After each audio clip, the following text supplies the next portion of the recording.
안녕하십니까. 반갑습니다. 오늘 강의를 맡은 숭이여자고등학교의 정재원 선생님입니다. 2015학년도 대학 입시에서 탐구 영역의 영향력이 굉장히 커진다고 하는데요. 아마도 지금쯤 많은 수험생 여러분들이 이 탐구 영역 때문에 많은 고민을 하고 계실 거라고 생각을 합니다. 이 중요한 변수가 되는 이 탐구 영역, 본격적인 고3 입시를 앞두고 우리가 어떻게 준비해야 될지 많이 고민하고 있을 텐데요. 그래서 오늘은 변화된 탐구 영역의 중요성 및 준비 방법에 대해서 강의를 하려고 합니다. 완벽하게 제 강의를 들으시고 완벽하게 대비하시는데 좀 도움이 되었으면 좋겠고요. 2015학년도 대입 대비 사회탐구 영역에 관한 모든 궁금증을 확실히 풀어드리도록 하겠습니다. 자, 그럼 TBS 기적의 TV 상담받고 대학 가자 변화된 사회탐구 영역의 중요성 및 준비 방법편 지금 시작하도록 하겠습니다.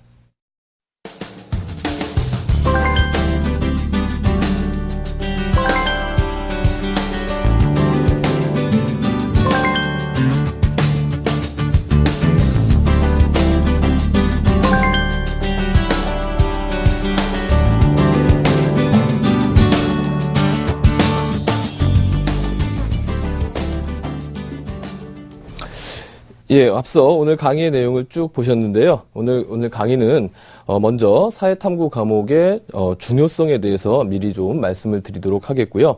두 번째로 2014학년도 사회탐구 영역에 대해서 분석을 해드리도록 하겠습니다. 그리고 그 다음으로 2015학년도 사회탐구 영역을 예측해보고 사회탐구 영역의 선택 방법, 그리고 마지막으로 사회탐구 영역의 학습 방법에 대해서까지 자세하게 강의해드리도록 하겠습니다.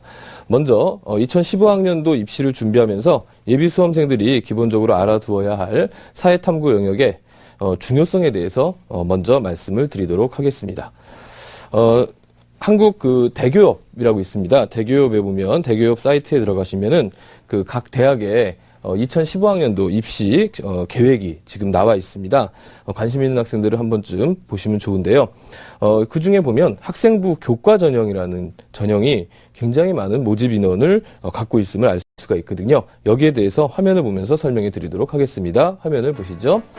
네, 화면을 보시면 학생부 교과 위주 전형, 쉽게 얘기해서 내신 100% 전형입니다.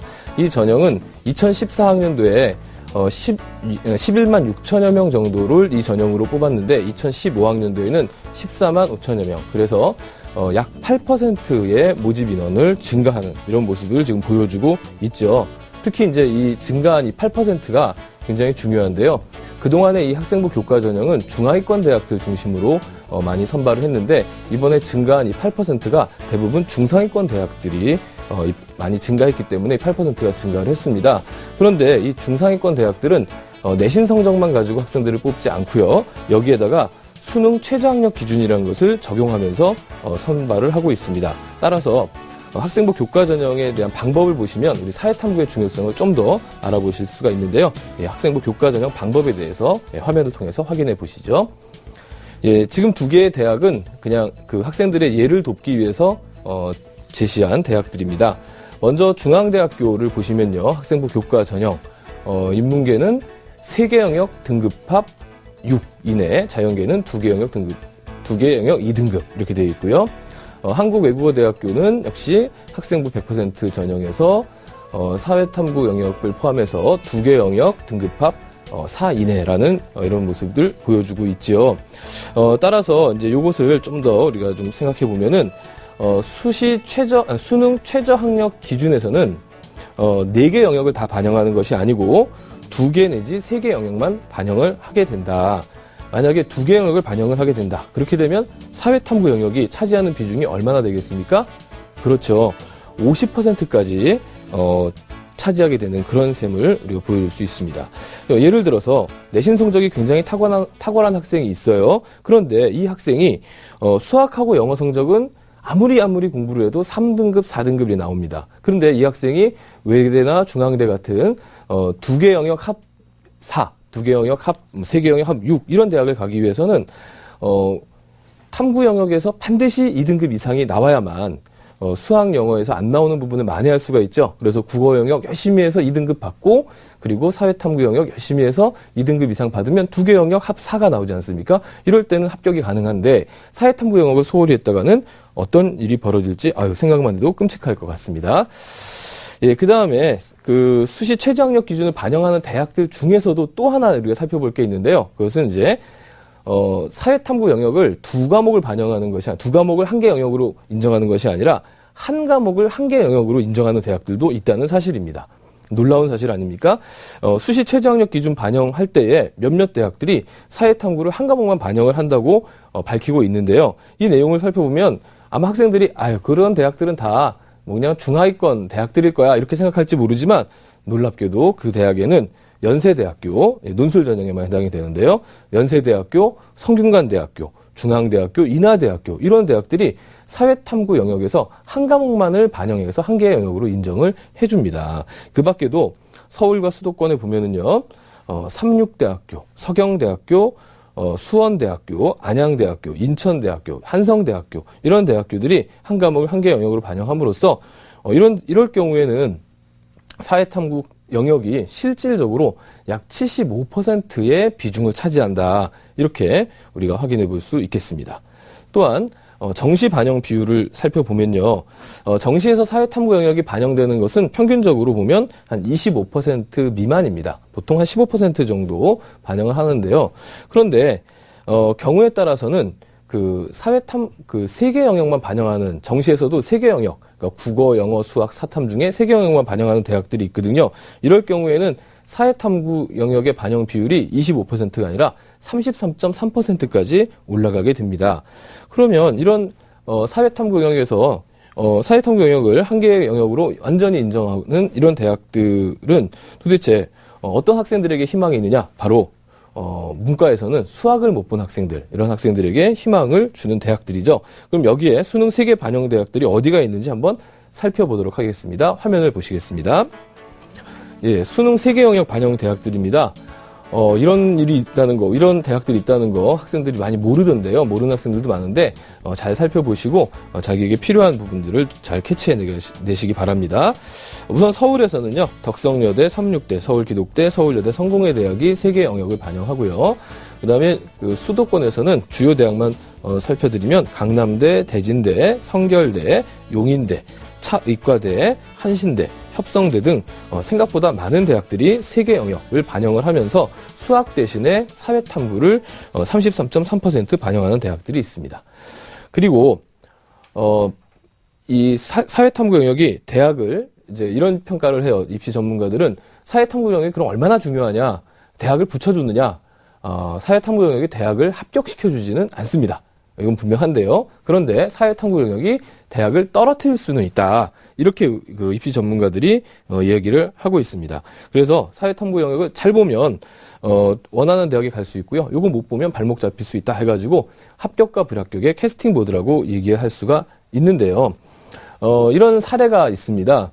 선생님이 직접 그 진학 지도를 했던 사례인데요.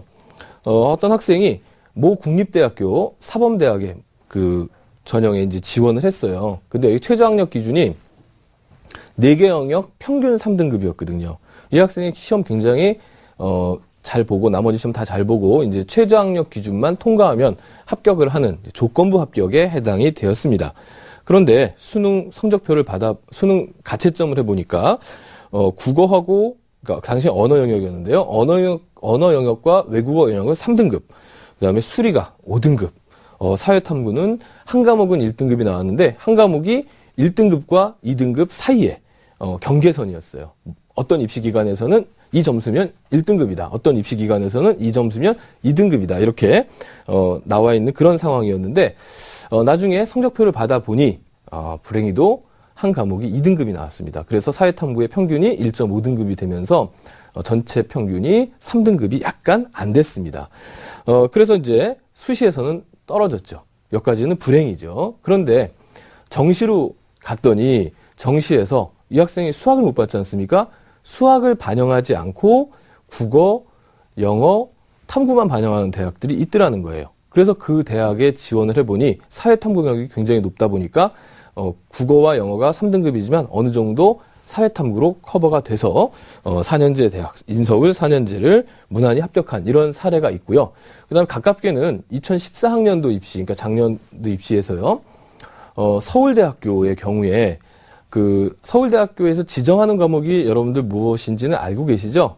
그렇죠. 바로 한국사를 지정하고 있죠.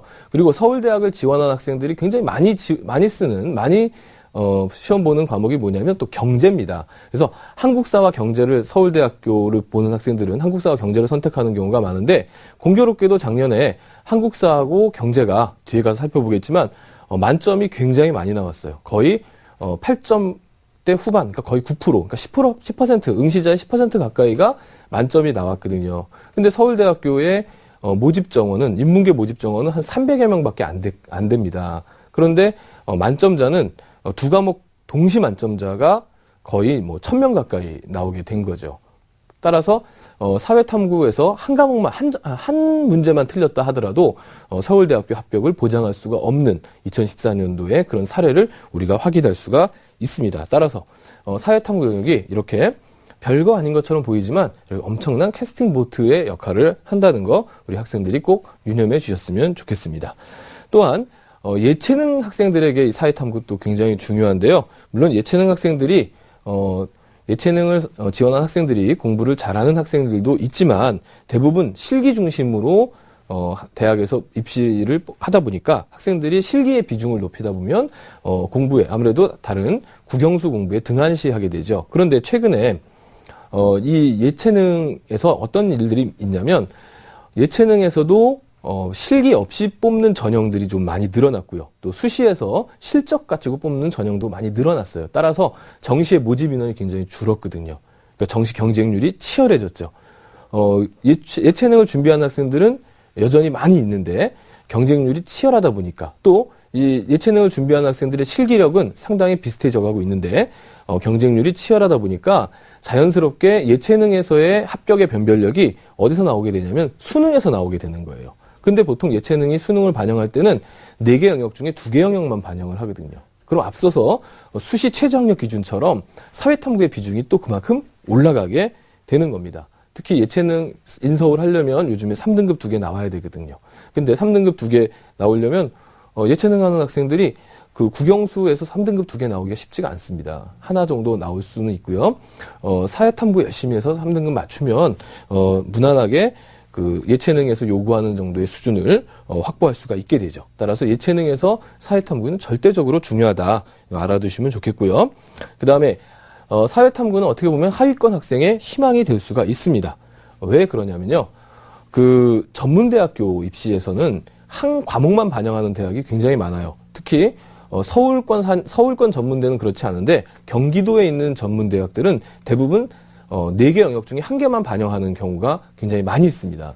따라서 이런 대학들을 시험을 보려면은 국영수가 잘 나오는 것도 중요하겠지만 탐구 한 과목만 잘 나와도 합격할 수 있거든요. 그래서 선생님이 속해 있는 학교에서 어떤 학생이 정말 거짓말 하나도 안 보태고 9등급 국영수에서 9등급이 나온 학생인데 사회탐구 한 과목이 1등급이 나왔습니다. 그래서 이 학생은 경기도에 있는 모 전문대학의 치위생과에 합격한 그런 사례도 있습니다. 따라서 그 하위권 학생에게 이 사회탐구는 상당한 희망이 된다. 이런 것도 알아두시면 좋겠습니다. 그럼 두 번째로 사회탐구 영역의 그 특징을 좀 분석을 해드리면요. 이거 먼저 그 2014년도에 변했던 그런 특징들을 간단하게만 좀 살펴보도록 하겠습니다. 2014학년도 그 사회탐구 영역에서는요, 우리 화면을 보면서 좀 설명을 드리겠는데요. 역사 과목이 그 한국 근현대사 국사 세계사였던 것이 이제 한국사, 동아시아사 세계사로 바뀌었고요. 지리 과목은 경제지리가 사라졌네요.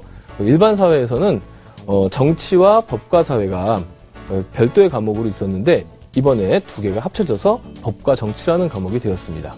윤리는 원래 두 개를 배워서 하나로 시험을 봤는데 이제는 생활과 윤리, 윤리와 사상이라고 하는 두 개의 과목으로 변하게 되었습니다. 이렇게 되면서 자연스럽게 탐구의 선택의 변화가 많이 나타났는데요. 2013학년도까지 많이 학생들이 응시했던 3대 과목이 한국 근현대사, 그리고 사회문화, 한국지리였는데요. 이런 것들이 이제 한국 근현대사에서 바뀐 한국사가 서울대에서 지정하는 과목으로 바뀌면서 자연스럽게 서울대 응시자들만 본다라는 이런 인식으로 한국사에 대한 선택이 급격히 줄어서요. 응시자가 한 7만 명 가까이 줄었고요. 반면에 일상생활에서 쉽게 접할 수 있는 어떤 현상들을 사회학이나 도덕학으로 이제 개념화시킨 과목들, 다시 쉽게 얘기해서 사회문화나 생활과 윤리 같은 과목들에 많은 학생들이 몰려서 응시자의 이제 대부분이 그 생활과 윤리나 사회문화를 선택하는 이런 현상들이 있었거든요. 그 현상들을 좀 화면을 통해서 확인해 보도록 하겠습니다. 예, 사회탐구 과목별 응시 현황을 좀 살펴보면요. 생활과 윤리가 13만 7천여 명 정도 시험을 보게 됐고요. 한국사 많이 줄은 거 눈으로 확인하실 수 있겠죠. 경제를 제일 조금 봤네요. 13,000명 정도가 응시를 했던 것으로 확인할 수가 있겠습니다. 선택 과목의 변화는 그 학습 강도와 시험 난이도와 관련이 깊은데요. 개념 설명이 많고, 그 다음에 기본적으로 암기할 분량이 많은 과목들은 자연스럽게 응시자 수가 줄거나 늘지 않았고요. 공부하기가 쉽고 개념 설명이 적은 과목들은 응시자 수가 늘거나 유지가 됐는데요. 앞서서 얘기했듯이 그 대표적인 과목이 생활과 윤리였습니다. 응시자의 변별력을 만들기 위해서 평가원들이 생활과 윤리에 대한 변별력에 대한 고심을 굉장히 많이 했던 이런 흔적들이 이번 시험 곳곳에 나타나고 있는데요. 그러면 그 화면을 보면서 이번에 그 난이도에 대해서 간단하게 좀 살펴보도록 하겠습니다. 화면을 보시면 이제 만점자 비율을 우리가 확인해 볼 수가 있는데요. 한국지리가 그 0.73%가 만점자, 그러니까 만점자가 1%가 안 됐던 거예요. 반면에 윤리와 사상은 뭐 일정한 수준 유지했고요. 생활과 윤리 3.13%인데 경제하고 한국사를 봐주세요. 경제와 한국사를 보면은 8.37%와 8.94%가 이건 1등급 비율이 아니고 만점자 비율입니다. 만점자 비율. 문제가 굉장히 쉬웠다는 그런 이야기가 되겠죠. 반면에 그 1등급 비율을 다시 한번 좀 확인해 볼게요. 1등급 비율을 보면은 한국지리가 4.09%로 보통 1등급이 4%니까 그 표준 비율에 가장 적정하게 맞게 된 거고요. 나머지들 비슷하게 나오지만 여기서 보면 이제 눈에 띄는 것이 바로 이제 경제, 생활과 윤리, 한국사가 되겠습니다. 경제와 한국사는 그 만점자가 곧 1등급이 돼버렸네요. 굉장히 쉽게 출제가 됐기 때문에 나타난 현상이었고요. 생활과 윤리가 좀 눈여겨볼 필요가 있는데 생활과 윤리는 굉장히 쉬워요. 솔직하게 말씀드려서 공부하기가 좀 쉬운 과목이다. 그래서 그 평가원에서는 이 생활과 윤리에 대해서 생활과 윤리 응시자들을 변별을 해야 되지 않습니까? 그러다 보니까 어려운 문제를 한 두어 문제 정도 섞어서 낸 것 같아요. 따라서 그 대부분의 학생들이 생활과 윤리 시험을 보는 대부분의 학생들이 한두 문제의 그 어려운 문제에 걸려서 만점자의 수는 그렇게 많이 나오지가 않았는데요. 전체적인 수준이 쉬웠기 때문에 1등급의 비율은 크게 증가한 것을 확인해 볼 수가 있겠습니다. 반면에 한국사와 경제 같은 과목들은 시험 보는 내내 우리 학생들이 전혀 어려움 없이 풀었다는 것인데 이건 뒤에 가서 정리하겠지만 이런 난이도 조절은 사실은 이게 참 쉽지는 않은 건데요. 어쨌든 이 난이도가 쉽게 나온 문제들은 한 문제라도 틀리면 타격이 크다는 것을 이번 그 분석을 통해서 확인할 수 있었습니다. 그러면 지금까지 사회탐구 영역의 중요성과 사회탐구 영역의 특징에 대해서 다시 이제 분석을 해드렸는데요. 정말 다시 한번 강조하지만 사회탐구 영역이라고 하는 거 절대로 무시할 수 없는 과목이라는 점을 요 앞 강의를 통해서 여러분들이 반드시 인지해 주시기 바라겠고요. 그러면 앞서 강의한 내용들을 다시 한번 되짚어 보도록 하겠습니다.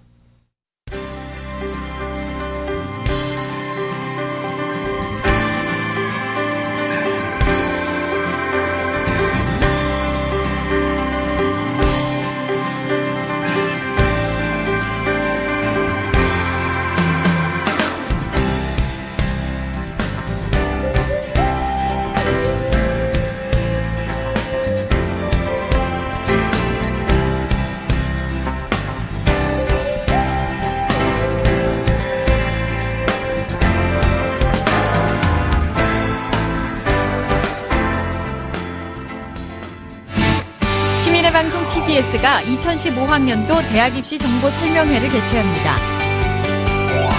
최고의 입시 전문가들이 출연해 변화된 2015학년도 대입 준비 방법과 수능 전망, 그리고 학생부 종합전형 전략 등을 알려드립니다. 3월 22일 토요일 오후 2시 서울시청 신청사 다목적 콜, 3월 29일 토요일 오후 2시 서울과학기술대학교 백준영 기념관에서 펼쳐지는 TBS 2015학년도 대학 입시 정보 설명회.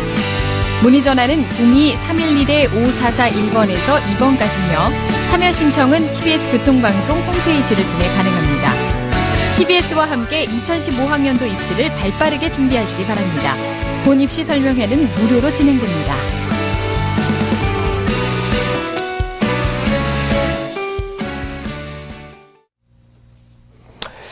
예, 지금까지 사회탐구 영역의 중요성에 대해서 살펴봤습니다. 많은 양을 살펴봤는데요. 금방 화면을 통해서 정리했듯이 탐구 영역이 전체 수능에서 차지하는 비중이 적지 않다는 그 사실, 그 다음에 선택 과목별로 어떤 그 변화가 있었다라는 이제 그런 사실들을 살펴봤습니다. 그러면 이번 시간에는 사회탐구 2015학년도 사회탐구 영역을 예측해보고 사회탐구 영역의 선택 방법에 대해서 좀 살펴보도록 하겠습니다. 먼저 예측을 좀 해드릴게요. 그렇지만 사실은 이 사회탐구 영역을 예측한다는 것은 굉장히 어려운 일입니다. 앞서서 그 표를 통해서 확인했듯이 사실은 그 한국사하고 경제, 이게 쉬운 과목일까요? 어려운 과목일까요? 그렇습니다. 굉장히 어려운 과목들이죠. 그래서 이런 어려운 과목들에서 만점자가 많이 나오게 됐다는 것. 그러니까 예측하건대 어려운 건데, 예측은 어려운 건데 만점자가 많이 나왔다. 바로 이게 사회탐구의 특징이기도 합니다.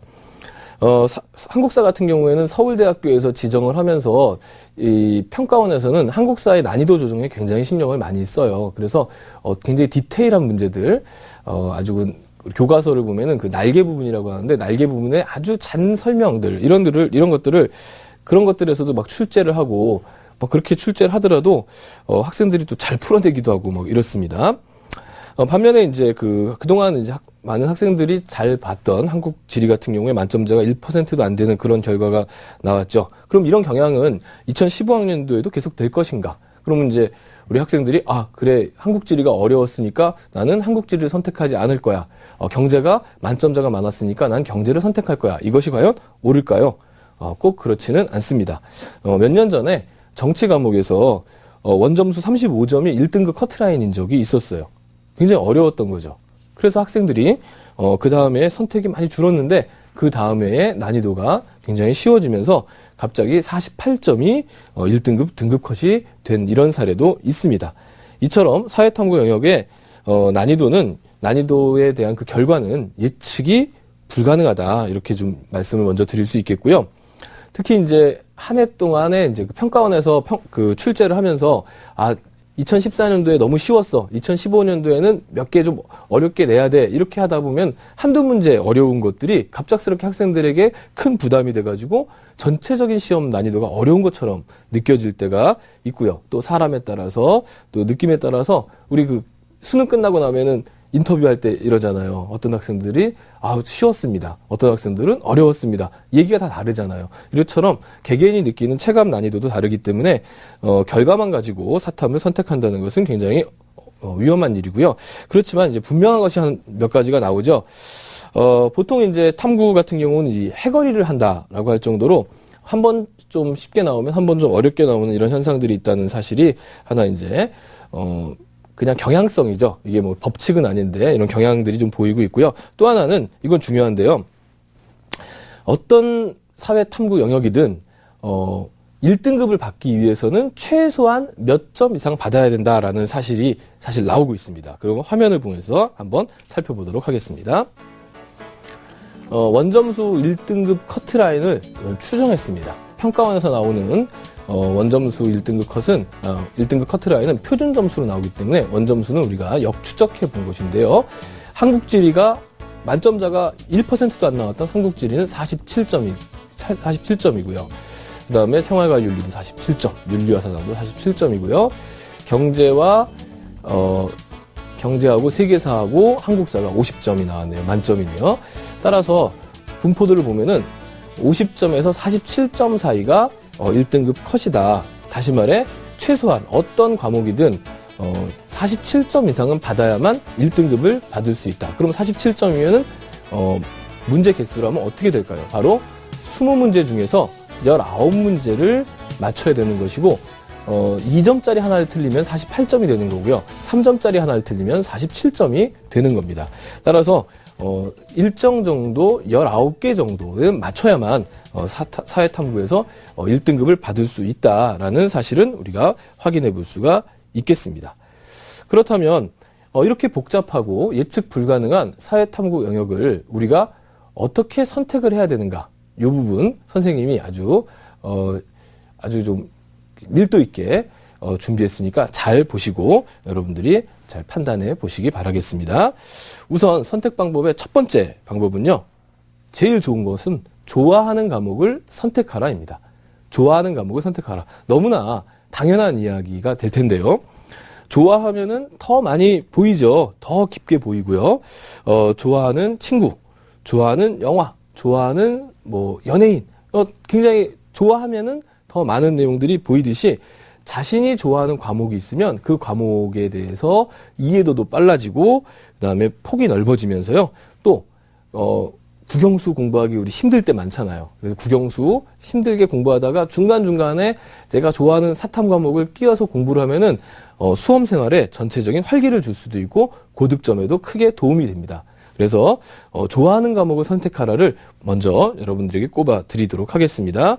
두 번째, 자신 있는 과목을 선택하라. 이건 좋아하는 거하고는 조금 다른데요. 그러니까 잘할 수 있는 과목을 얘기하는 건데요. 같은 시간에 공부를 해도 유난히 이해가 잘 되고 점수가 잘 나오는 과목이 있습니다. 그거는 이제 단순하게 고등학교의 수업 시간을 통해서 이해되는 것이 아니고 어렸을 때부터 좋아하고 선호했던 것들 중에 또 어렸을 때부터 잘했던 것들 중에 이런 것들이 연속성으로 나타나는 과목들이 있거든요. 이런 과목들을 선택을 해야 됩니다. 어렸을 때부터 경제관념, 용돈 받으면 용돈 잘 챙겨서 금전출납부 같은 것도 써보고 이런 그 학생들은 경제 공부가 다른 친구도 아무리 어렵다 하더라도 본인은 굉장히 쉽게 잘할 수 있거든요. 그래서 자신 있는 과목, 잘할 수 있는 과목들을 선택하는 거 매우 중요하겠습니다. 그 다음에 세 번째로는요. 내신과 동시에 대비할 수 있는 과목이 있습니다. 이제 여러분들이 지금 수업을 받고 있는 고3을 기준으로 했을 때 여러분들이 수업을 받고 있는 이제 과목들은요. 이게 이제 정해져요. 어떻게 정해지냐면 학교에서 여러분들이 입학하기 전부터 우리 학생들을 1학년 때는 무슨 과목을 가르치고 2학년 때 어떤 과목, 3학년 때 어떤 과목을 가르쳐야겠다라는 것을 정해놓는데 이것을 우리가 이제 교육 과정이라고 합니다. 그래서 이 교육 과정을 통해서 보통 이제 과거에 그 수능을 사탐을 4과목 본 적이 있었죠. 한 3년 전만 해도 4과목을 봤는데요. 그 4과목을 모두 이제 학교에서 대비해 줄 수 있는 방법이 무엇이었느냐. 그래서 2학년 때, 1학년은 공통 과목이니까 제껴두고 2학년 때 사탐 2과목을 가르치고 3학년 때 사탐 2과목을 가르쳐서 총 4과목을 대비시키자. 이게 일반적인 학교들의 교육과정 전략이었거든요. 그러다 보니까 이 흔적이 좀 남아 있어서 고3 때에 사회탐구를 많이 배우는 이런 학교들이 지금도 많이 있습니다. 이럴 경우에는 고3 내신 관리해야 되잖아요. 내신 관리도 하고 수능 관리도 해야 돼요. 이럴 때 내신도 잘하고 수능도 잘할 수 있는 방법. 결국 내신의 과목과 수능의 과목을 일치시키는 이런 방법이 있겠죠. 이럴 경우에 모의고사 진도에 맞춰서 중간고사 진도를 맞춰나가고 본인 공부하는 방법도 거기에 맞춰서 나가는 방법이 있습니다. 본인이 좋아하는 과목이 없고 자신 있는 과목이 없을 때 현재 배우는 과목을 중심으로 해서 내신과 모의고사를 동시에 잡아보는 것, 이것도 추천드리는 방법입니다. 그 다음에 네 번째 방법으로는요. 이건 아주 최근에 중요한 부분이 됐는데요. 면접에 유리한 과목을 선택하라입니다. 이게 무슨 소리냐면요. 사회탐구하고 직접 관련되는 것은 아니겠지만 수능과 직접 관련된다기보다는요. 요즘에 많이 인기가 좋은 전형 중에 하나가 학생부 종합전형이라는 게 있죠. 학생부 종합전형은 학생이 고등학교 때 활동했던 비교과와 그다음에 교과 성적을 대학에 제공하고 자기소개서와 추천서를 받아서 제공한 다음에 대학의 입학사정관들이 평가를 해주는 이런 것들을 우리가 학생부 종합전형이라고 하지 않습니까? 이 학생부 종합전형에서는 대부분의 대학들이 면접이 있습니다. 근데 이 학생부 종합전형에서 굉장히 중시 여기는 게 뭐가 있냐면은 전공 적합성이라는 게 있거든요. 그래서 이 학생이 우리 대학, 우리 학과에 와서 공부를 하는 데 있어서 고등학교 때 얼마나 준비가 되어 있는가, 또 우리 대학, 우리 학과에 오면은 얼마나 잘 적응할 것인가를 평가하는 것을 우리가 전공 적합성이라고 말을 하는데요. 이 전공 적합성은 말 그대로 대학 전공에 대한 기초적인 지식 같은 것들이 있으면 굉장히 유리합니다. 그러면 우리가 사회탐구 영역은 과연 어떤 식으로 분류되어 구성이 되어 있는 거냐? 곧 대학교에 해당되는 전공하고 맞물리는 거거든요. 예를 들어서 한국사, 대학교의 사학과, 그다음에 대학교에 인기가 좋은 신문방송학과, 우리 사회탐구의 사회문화, 이런 식으로 연결이 되어 있는 거거든요. 따라서 이런 연결되어 있는 과목들을 미리 내가 사회탐구를 준비하면서 기본적인 뼈대들을 공부를 하면요, 제가 학생이 학생부 종합전형으로 예를 들어 방송학과에 응시를 했는데 사회문화에 나와 있는 그 신문에 대한, 언론에 대한 이야기들을 내가 잘 정리하고 있다, 수능 준비를 위해서 잘 정리하고 있었다. 그럼 면접 때 우리 학교 신문방송학과에 들어와서 어떻게 공부하실 것입니까? 그러면 자신이 사회문화를 공부하면서 정리했던 내용들을 밝혀주면 되는 거죠. 그래서 면접에 굉장히 유리해질 수 있는 거죠. 따라서 면접에 유리할 만한 과목을 선정해봐라. 좋아하는 과목이 없고 자신 있는 과목이 없고 내신과 동시에 선택할 것이 없다면 이제는 면접에 유리한 과목을 전략적으로 따져볼 것을 한번 생각해봤으면 좋겠습니다. 또한 5번째로는 논술을 대비할 수 있는 과목을 선택하라입니다. 논술을 대비한다는 얘기는 논술에는요, 이제 길게 다 얘기할 수는 없겠지만 논지하고 논거라는 게 있습니다. 그러니까 논지 또는 이제 논제라고 하는데요. 바로 이제 논해야 되는 핵심적인 문제를 우리는 논지라고 합니다. 이제 논제라고 하기도 하죠. 논제가 있는데 이 논제에 해당되는 부분을 잘 파악하기 위해서는 뭐가 중요하냐면 관점이라는 게 중요해요. 관점. 근데 이런 이제 관점, 또 그 해석하는 능력, 각종 자료들을 이 관점을 통해 해석하는 능력, 이런 것도 굉장히 중요한데요. 그럼 이런 부분들을 키워줄 수 있는 과목이 뭐냐? 논술 초창기에는 그것은 철학이다라고 했는데, 철학까지는 아니고요. 사회문화를 우리가 처음 공부하다 보면은 사회문화 제일 첫 단원에서 다루는 것이 4가지가 있습니다.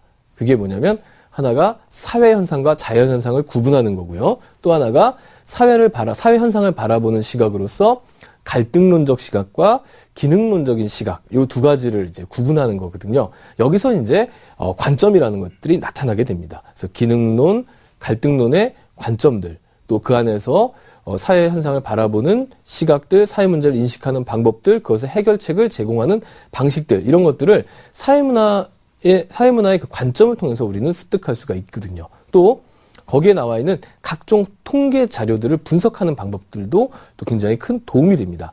따라서 논지를 파악하기 위해서 도움이 되는 과목으로서 사회문화라는 과목이 있고요. 또 윤리적, 철학적으로 또 관점을 세우고 분석하는 틀로서는 생활과 윤리, 그 가운데 정통사상, 이런 것들 굉장히 아주 활용하는데, 논술에 활용하는데 도움이 되는 그런 과목들이자 그런 주제들입니다.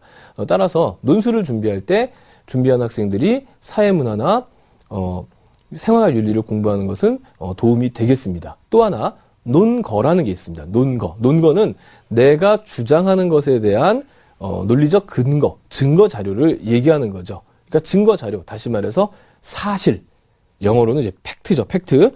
그래서 이 팩트가 중요한데요. 아무리 자신의 주장이 옳다 하더라도 그것에 대한 팩트가 뒷받침되지 않으면 주장으로서 인정받을 수가 없는 거 다 알고 계시죠? 역시 논술에서도 자신의 주장을 얼마든지 펼칠 수는 있겠으나 바로 이러한 팩트가 틀리면은 곤란한 거죠. 그럼 팩트를 배우는 과목이 있습니다. 그것이 뭐겠습니까? 바로 한국사나 세계사, 특히 세계사 과목 같은 경우에는 공부하기에는 좀 까다로운 면이 없지 않아 있습니다. 뭐 여러 나라의 역사를 두루두루 공부를 해야 되기 때문에 까다로운 면이 없지 않아 있지만은 다양한 팩트들, 세계 어느 나라에 관련되어 있든 다양한 팩트들을 공부할 수 있겠고요. 그리고 거기에 이제 따르는 시대별의 문화사조라든가 사상의 흐름 이런 것들도 함께 배울 수가 있는 과목이죠. 따라서 논거가 충분해지기 위해서는, 그러니까 쉽게 얘기해서 박학다식해지기 위해서는 이런 세계사 과목 같은 것들을 공부해 두면 논술에 큰 도움이 될 수가 있습니다. 따라서 여러분들 논술 대비를 위한 사회탐구로서 논술 대비를 위한 과목 선택으로서 사회탐구 준비해 보시도록 하시고요. 그 다음에 6번째로 학습 부담이 상대적으로 낮은 과목을 학생들이 좀 선택하는 방법이 있습니다. 뭐 좋아하는 것도 없고 자신 있는 과목도 없고 이랬을 때는 공부의 부담이 줄어들어야겠죠. 공부의 부담이 좀 적은 과목들이 뭐냐? 사회 탐구는 크게 두 가지로 분류할 수가 있는데, 하나는 개념이 끝까지, 처음서부터 끝까지 새로운 개념들이 계속 반복적으로 나오는 이러한 과목이 있는 반면에, 또 하나는 초반에 여러 개념들을 많이 배우고 뒷부분에 가서는 그 개념들을 응용하는 과목들이 나와요. 그럼 뭐가 더 쉬울까요? 바로 후자죠. 개념을 먼저 배운 다음에 그것을 응용하는 문제로 출제되는 과목들. 이런 과목들에는 법과 사회라는 과목, 법과 정치라는 과목이 있고요.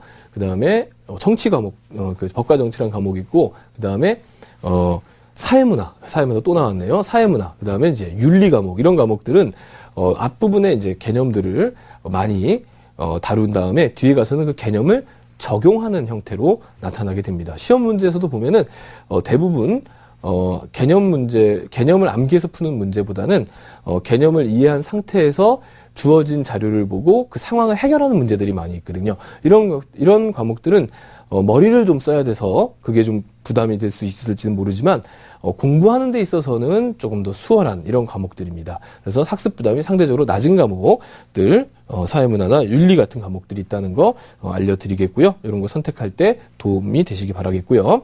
그 다음에 7번째로 응시자의 수가 많은 과목이 있어요. 이런 것들을 선택하면 좋습니다. 응시자가 많은 과목을 선택하라.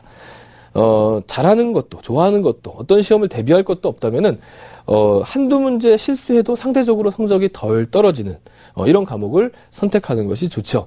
그게 바로 응시자가 많은 과목입니다. 응시자가 많은 과목들, 이렇게 생각하면 돼요. 100명 중에, 여러분이 100명, 다른 친구들 100명과 달리기를 한다고 생각해 봅시다. 100명 중에 30등 해라. 어때요? 할만하죠? 예, 100명 중에 30등 하는 거 할만한데, 세 친구가 달리는데 3명 중에 1등 하라. 어떻습니까? 부담스럽죠. 그러니까 100명 중에 30등 하는 것이 훨씬 더 쉬운 거고 3명 중에 1등 하는 것은 어렵지만 사실상 퍼센트는 똑같은 30%예요. 그렇죠? 따라서 응시자 수가 많으면 조금 부담이 덜 할 수 있고요. 응시자의 수가 너무 적으면 정말 한두 문제 틀리는 거 가지고 큰 타격을 볼 수가 있기 때문에 가급적 응시자의 수가 많은 과목을 선택하라는 거 또 하나의 팁으로 드릴 수 있겠습니다. 그리고 마지막으로 상위권 학생들이 많이 응시하는 과목이 있거든요. 이런 것은 어떻게 해야 될까요? 피해야죠. 그렇죠. 이런 걸 선택하면은 곤란합니다. 대표적인 과목이 한국사와 경제 과목인데요. 뭐 다 알고 있듯이 한국사는 서울대학교 지정 교과목이죠. 한참 뉴스가 막 나와가지고 학생들이 좀 헷갈리는데 올해도 어김없이 한국사는 서울대학교 지정 과목입니다. 그래서 이제 한국사는 보통 서울대학을 목표로 하는 학생들이 한국사를 의무적으로 선택을 하는데요. 아무래도 서울대학을 목표로 하는 학생들이니까 상위권 학생들이 많이 포진되어 있겠죠. 특목고 학생들이나 고득점 재수생들이 주로 응시를 하는 과목입니다. 앞서 언급했듯이 평가원에서 그 한국사 난이도를 두고서 참 고민을 많이 하는데 아무리 어렵게 출제를 해도 여전히 등급은 1등급 커트라인은 48점 이상이 나온다고 해요. 따라서 한국사 공부할 분량이 만만치 않고 난이도가 높은 과목인데 이 과목에서 만점 가까이 나올 자신이 없다면은 가급적 피하는 것이 좋겠습니다. 어떤 학생들 저는 사학과 갈 건데요. 한국사 꼭 해야 될 것 같은데요. 이렇게 얘기하는 학생들이 있지만 반드시 보는 사회탐구 선택 과목과 전공이 일치하지 않아도 상관은 없거든요. 사회탐구는 전략적으로 선택하는 것이 좋습니다. 따라서 아무리 그게 필요한 과목이라 하더라도 고득점 상위권 학생들이 많이 포진되어 있는 것은 가급적 피하는 것이 좋겠고요. 또 경제입니다. 하나가 경제인데 경제 역시 그럼 경제가 왜 이렇게 고득점 수험생들이 많이 포진되어 있느냐? 바로 상위권 학생들이 그 쌓는 스펙이라고 표현을 하는데 이른바 스펙들 중에는 경제 경시대회가 있어요. 그래서 이 특목고 학생들이 많이 준비하는 그 경제 경시대회가 있는데 이런 경제 경시대회 같은 경우에 그 사회탐구 경제보다는 많이 어렵거든요. 따라서 경제경시대에 입상하는 학생들의 수준으로는 수능 경제는 그렇게 어렵지 않기 때문에 수능 만점을 많이 받아요. 이 고득점 학생들이 많이 나오게 돼요. 따라서 경제 같은 경우에는 가급적 피하는 것이 좋겠다. 물론 이제 잘할 수 있다면 상관이 없겠지만은 준비하는 단계에서 자신이 없다면 피하는 것이 좋겠다. 이렇게 말씀을 드릴 수가 있겠습니다. 그럼 이번에는요. 자연스럽게 우리 학습법으로 이제 넘어가도록 하면서 마무리를 짓도록 하겠습니다. 학습 플랜 중요하겠죠. 학습 플랜은 크게 개념 정리, 심화학습, 문제풀이, 약점 보완으로 이어지게 되는데요. 화면을 보면서 설명하도록 하겠습니다. 보통 이제 개념 정리를 많이 해야 되는데 개념 정리를 이제 2월과 보통 2월에서 3월 사이에 개념 정리를 하셔야 되는데요. 사실은 사탐은 서두르면 서두를수록 좋습니다. 이게 무슨 말이냐면요. 슬럼프라는 게 있어요. 이 수능을 준비하다 보면 슬럼프라는 말 들어보셨죠? 슬럼프라는 게 있는데 슬럼프가 뭐냐면은 이런 거예요. 공부하다가 괜히 소설 읽고 싶어지고 공부하다가 괜히 텔레비전 다른 프로 보고 싶어지고 이런 게 있는데 그거는 지금도 아마 그런 마음이 있을지 모르겠지만 그래도 2월달, 3월달에는 긴장감이 세서 그런 유혹에 넘어가지 않아요. 그런데 5월, 6월쯤 되면 그런 유혹에 쉽게 넘어가게 되거든요. 바로 그 쉽게 넘어가는 게 슬럼프입니다. 그 슬럼프가 오기 전에 사회탐구 개념을 많이 잡아놓는 것이 중요하기 때문에 3월달, 2월달, 3월달에 개념 정리를 서두르는 것이 사실은 좋습니다. 그리고요 4월, 5월부터는 단원별 문제풀이를 해서 그 자신이 개념 정리했던 것이 문제로 나왔을 때 얼마나 잘 적용하고 있느냐 이런 것들을 점검해 보는 것이 좋겠고요. 그리고 종합 6월부터는 사실은 종합형 문제풀이에 들어가는 것이 좋습니다. 종합형 문제풀이라는 것은 이제 수능처럼 단원이 나와 있지 않고 뒤죽박죽 순서가 막 섞여 있는 문제, 20문제를 30분 안에 푸는 그런 형식을 이야기를 하는데요. 개념 정리가 덜 된 학생들은 서둘러서 개념 정리를 하시고 조금 늦은 학생들은 아무리 늦어도 이 문제풀이는 여름방학 때부터는 할 수 있어야 되겠습니다. 왜냐면요. 바로 약점 보완을 해야 되기 때문이죠. 문제풀이를 통해서 약점 보완을 해야 되는데 특히 내신 성적이 좋고 꼼꼼한 학생들 중에서는 이런 학생들이 있어요. 단원별 문제풀이는 잘 푸는데 종합형 문제풀이 안 되는 학생들이 있거든요. 그러니까 순서를 뒤섞어 놓으면은 이 개념이 어디서 나온 개념인지를 헷갈리는 학생들이 있는데 이런 학생들은 종합형 문제풀이를 빨리 서둘러서 적응력을 높여야지만 되는 겁니다. 누구나 다 적응력 높일 수 있겠죠. 다 그렇게 해온 거니까. 그래서 적응력을 높이고 오답 노트 만들어서 약점 보완하는 그런 단계로 가셔야 되겠고요.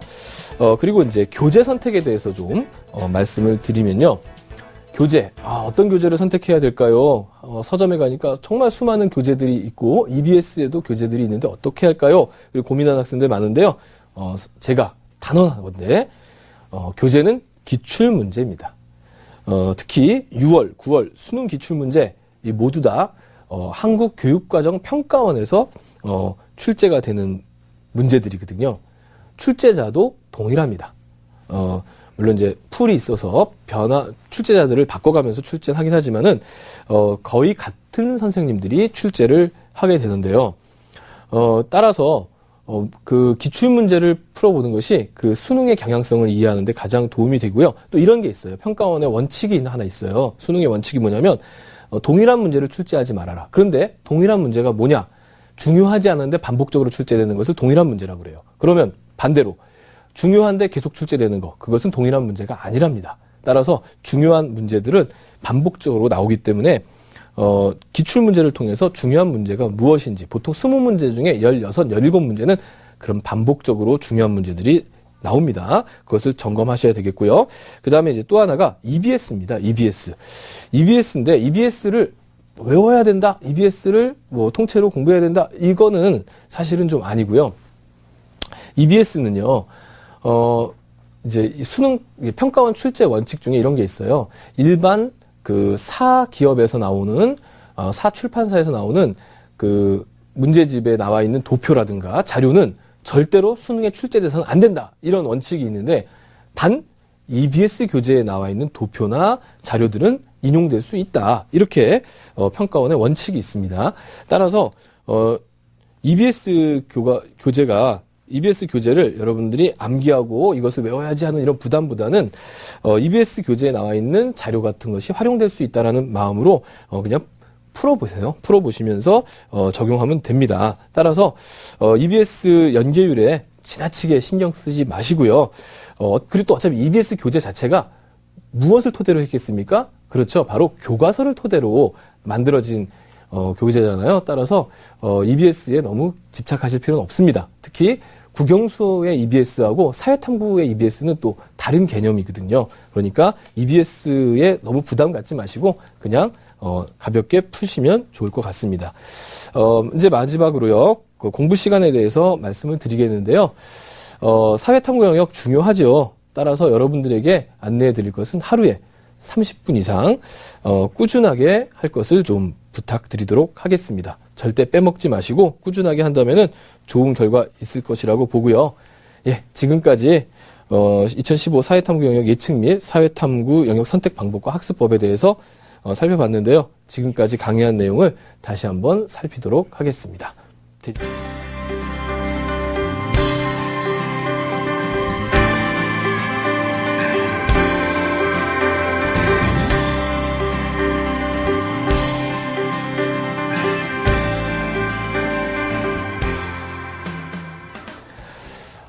수능 모든 과목 중에 학생들을 가장 배신하지 않는 과목이 뭐냐? 바로 사회탐구 영역입니다. 여러분들 늦었다고 생각하지 마시고 지금부터 열심히 하신다면 사회탐구 영역 때문에 웃을 수 있는 날이 오실 거라고 믿습니다. 그러면 열심히 공부하시고 좋은 모습으로 나중에 또 다시 뵙도록 하겠습니다. 감사합니다.